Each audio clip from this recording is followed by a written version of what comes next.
सामायिक मूल्यांकन कसोटी गणित धोरण 6 समय 1 કલાક ऑक्टोबर 2020 कुल गुण 25 अध्ययन निष्पत्ति पेटर्न द्वारा एकी बेकी विभाज्य अविभाज्य અને સહ અવિભાજ્ય સંખ્યાઓને ઓળખે છે તથા વિવિધ રીતે વર્ગીકૃત કરે છે।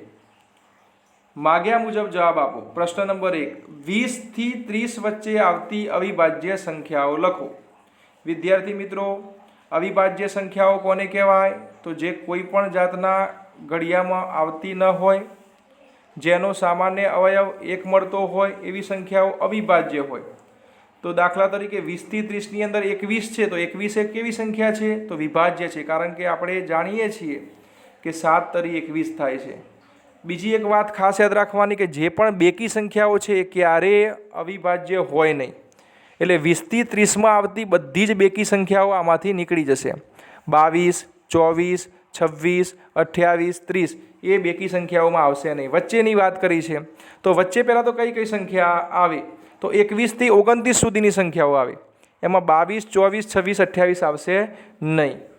एना सिवाय बीजो एक एवो नियम छे कि 5 सिवायनी तमाम जे संख्याओं छे जे 1 થી 100 में आवती होय अने जेनो एकमनो अंक 5 होय ए संख्या क्यारे अविभाज्य होय नहीं। तो ए संख्या अविभाज्य होती नहीं एटले विभाज्य होय छे। तो आपणे अविभाज्य संख्याओं लखवानी छे तो एना सिवायनी जे संख्याओं छे एमांथी कई संख्याओं अविभाज्य छे ए आपणे विचारीने लखवानुं छे। बीजा नंबरनुं छे विभाज्यतानी चावीनी मददथी અહીં શોધવાનું છે કે 2,63,921 એ 3 વડે વિભાજ્ય છે કે નહીં તે ચકાસો। તો તમે 3ની વિભાજ્યતાની ચાવી શીખ્યા હશો। તો 3ની વિભાજ્યતાની ચાવી શું કહે છે કે જે સંખ્યા આપેલી હોય એના અંકોનો સરવાળો કરવાનો અને એ સરવાળાનો જવાબને 3 વડે ભાગવાનો અને જો જવાબ 0 મળે તો 3 વડે વિભાજ્ય છે। તો તમારે आ 3ની વિભાજ્યતાની ચાવી મેં તમને કહી એ મુજબ આ દાખલાની અંદર ગણતરી કરવાની રહેશે। ત્રીજું છે 15 અને 37 એ સહ અવિભાજ્ય સંખ્યાઓ છે કે નહીં તે જણાવો।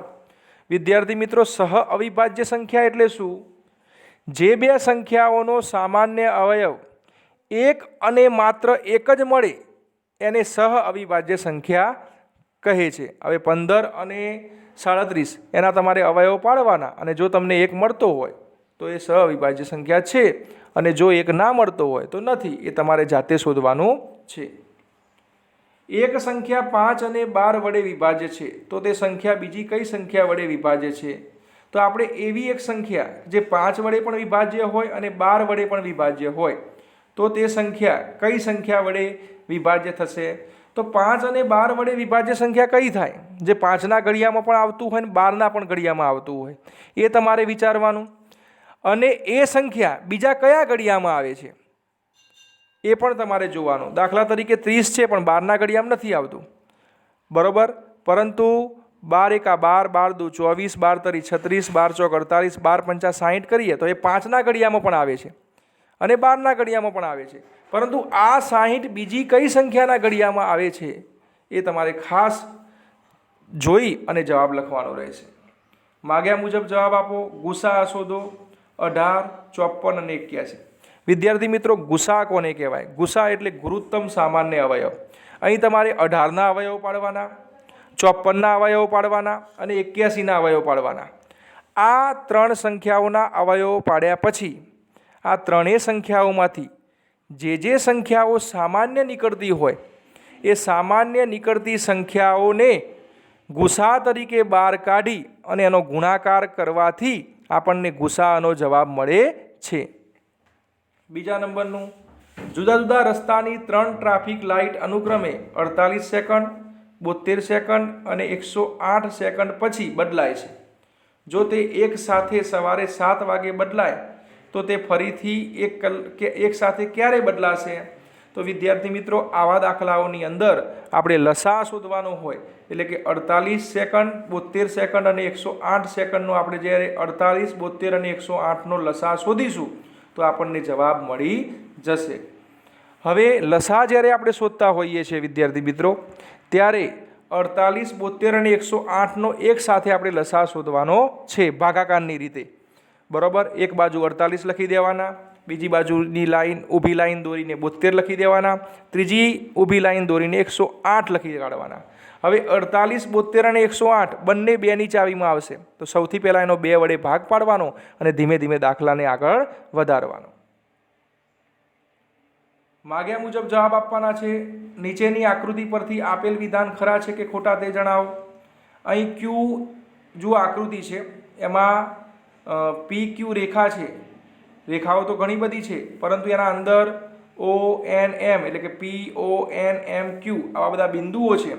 હવે અહીં આપણને પહેલું એવું કીધું છે કે ક્યુ પછી એમ પછી ઓ એન પી એ રેખા એમ એન પરના બિંદુઓ છે. વિદ્યાર્થી મિત્રો, રેખા એમ એન ક્યાં આવી છે તમે જોઈ લો. અહીં એમ એન એ ક્યાં છે આકૃતિમાં જોવાનું. હવે એમ એનની વચ્ચે કોઈ બિંદુ છે કે નહીં એ તમે જુઓ. જો તમને એમ એનની વચ્ચે આ બધા બિંદુઓ લાગતા હોય તો તમારે ખરું કરવાનું, અને જો તમને એમ એનની વચ્ચે આવું કોઈ પણ બિંદુ લાગતું ન હોય તો આ વિધાનને તમારે ખોટું કરવાનું રહેશે. બીજા નંબરનું, ઓ અને એન એ રેખાખંડ ઓપીના અંત્ય બિંદુઓ છે. હવે ઓ અને એન એ રેખાખંડ ઓપી ક્યાં છે એ તમારે જોવાનું. હંમેશા યાદ રાખવાનું, જે પણ રેખાખંડ હોય ને એના અંત્ય બિંદુઓ એ 2 જ હોય. તો તમારે જોવાનું કે અહીં ઓ અને એન એ ઓપીના અંત્ય બિંદુઓ છે. હોય તમને લાગતું હોય તો સાચું કરવાનું, ના લાગતું હોય તો ખોટું કરવાનું. એન એ કિરણ એનપી અને કિરણ એનએમનું ઉદ્ભવ બિંદુ છે. અહીં જોવાનું એન છે એ એન ઉપરથી જ કિરણ એનપી બને છે અને એન ઉપરથી જ કિરણ એનએમનું ઉદ્ભવ બિંદુ છે. જો બંનેનું ઉદ્ભવ બિંદુ હોય તો તમારે વિધાન સાચું લખવાનું છે. જો એનથી જ બંને કિરણો ના બનતા હોય તો તમારે વિધાન ખોટું લખવાનું છે. આકૃતિ જોઈ પ્રશ્નોના જવાબ આપવાના છે. આકૃતિમાં કોઈ પણ 2 રેખાખંડોના નામ લખવાના. એકદમ સરળ છે વિદ્યાર્થી મિત્રો. રેખાખંડોના નામ લખવાના છે. આમ તો અહીં 4 રેખાખંડો આપેલા છે, પરંતુ તમે ફક્ત કોઈ પણ 2 જ રેખાખંડોના નામ કહ્યા છે, તો તમારે આકૃતિમાં જોઈ અને જાતે આ રેખાખંડોના નામ લખી દેવાના છે. શિરોબિંદુ સી એ કયા 2 ત્રિકોણમાં સામાન્ય છે? તો શિરોબિંદુ સી એ કયા ત્રિકોણમાં સામાન્ય છે? વિદ્યાર્થી મિત્રો, અહીં ત્રિકોણો બને છે ઘણા બધા. ત્રિકોણ એસીડી બને છે, ત્રિકોણ એડીબી બને છે, ત્રિકોણ એબીસી અથવા તો એસીબી પણ બને છે. આમ અનેક ત્રિકોણો બને છે. એમાં શિરોબિંદુ સી છે કયા 2 ત્રિકોણમાં સામાન્ય છે એ તમારે લખવાનું છે. બંને ત્રિકોણમાં વચ્ચે જ્યાં સી આવતો હોય એ બંને ત્રિકોણોમાં સામાન્ય હોય. અધ્યયન નિષ્પત્તિની અંદર માગ્યા મુજબ જવાબ આપવાના છે. 2 બાજુઓના માપ સરખા હોય તો એવો ત્રિકોણ કયો? તો એ તમારે આ બમાંથી શોધીને લખવાનું છે. બધી જ બાજુઓના માપ ભિન્ન, ભિન્ન એટલે શું? અલગ અલગ હોય એમ. બધી જ બાજુઓના માપ સરખા ન હોય. જો બધી જ બાજુઓના માપ સરખા ન હોય તો એ કયો ત્રિકોણ કહેવાય? અને ત્રણેય બાજુઓના માપ સરખા હોય. આ તો આપણને બધાને ખબર હોય કે ત્રણેય બાજુઓના માપ સરખા હોય એટલે કયો ત્રિકોણ થશે? સમ એટલે સરખું, બાજુ એટલે બાજુ. તો એ રીતે તમારે જવાબો લખવાના રહેશે. બીજું છે ત્રિકોણના પ્રકાર જણાવો. ત્રિકોણ પીક્યુઆરમાં જેમાં એમ માપ ખૂણો ક્યુ બરાબર 90°, માપ ખૂણો પી બરાબર 45° અને માપ ખૂણો આર બરાબર 45°. જે ખૂણાનું માપ 90° હોય એ ખૂણાનો પ્રકાર કયો હોય એ મારે તમને કહેવાની જરૂર નથી, તમને આવડે જ છે કે 90°નો ખૂણો ધરાવતો હોય એ ત્રિકોણ કયો હોય. ત્રિકોણ એબીસીની અંદર માપ ખૂણો એ બરાબર 30°, માપ ખૂણો બી બરાબર 70° અને માપ ખૂણો સી બરાબર 80°. વિદ્યાર્થી મિત્રો, ત્રિકોણના કુલ 3 પ્રકારો છે: કાટકોણ ત્રિકોણ, ગુરુકોણ ત્રિકોણ અને લઘુકોણ ત્રિકોણ. તો હવે આ 3 પ્રકારોમાંથી કયા પ્રકારો આમાં આવશે એ તમારે જાતે શોધીને લખવાનું છે. પૂર્ણાંક સંખ્યાઓને લગતા સરવાળા બાદબાકીના દાખલા ગણે છે. -20થી મોટી 4 ઋણ પૂર્ણાંક સંખ્યાઓ લખો. માઇનસ સંખ્યાઓમાં એવું હોય કે જે મોટી લાગતી હોય ને મોટી ના હોય, નાની હોય. તમે -20થી મોટી કીધી છે, -20થી કીધી છે, 20થી નથી કીધી.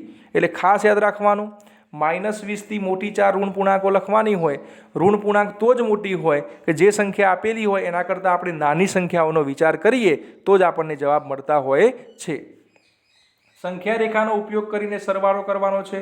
-8 + 10 વિદ્યાર્થી મિત્રો અહીં તમારે એક આખી સંખ્યા રેખા દોરી દેવાની, વચ્ચે આપણે 0 લખવાના, ધન બાજુ જમણી બાજુ 0 1 2 3 4 એમ 10 સુધી સરખા અંતરે બિંદુ રાખી અને લખવાના રહેશે, અને ડાબી બાજુ -1 -2 -3 -4 -5 -6 -7 -8 -9 અને -10 -8 સુધી લખશો તો પણ ચાલશે।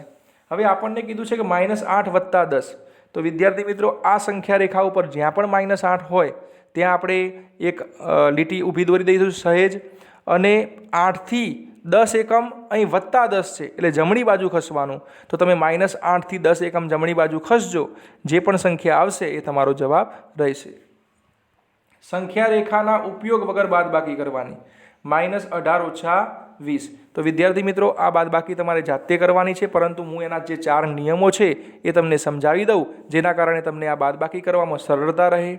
વિદ્યાર્થી મિત્રો, જ્યારે બે ચિહ્નો સમાન હોય ત્યારે હંમેશા સરવાળો થાય છે, વત્તા વત્તા બરાબર વત્તા થાય, ઓછા ઓછા બરાબર વત્તા થાય, વત્તા ઓછા બરાબર ઓછા થાય, અને ઓછા વત્તા બરાબર ઓછા થાય। એનો મતલબ એમ થાય કે બે સમાન ચિહ્નો હોય તો હંમેશા સરવાળો કરવાનો, બે અસમાન ચિહ્નો હોય તો હંમેશા બાદબાકી કરવાની।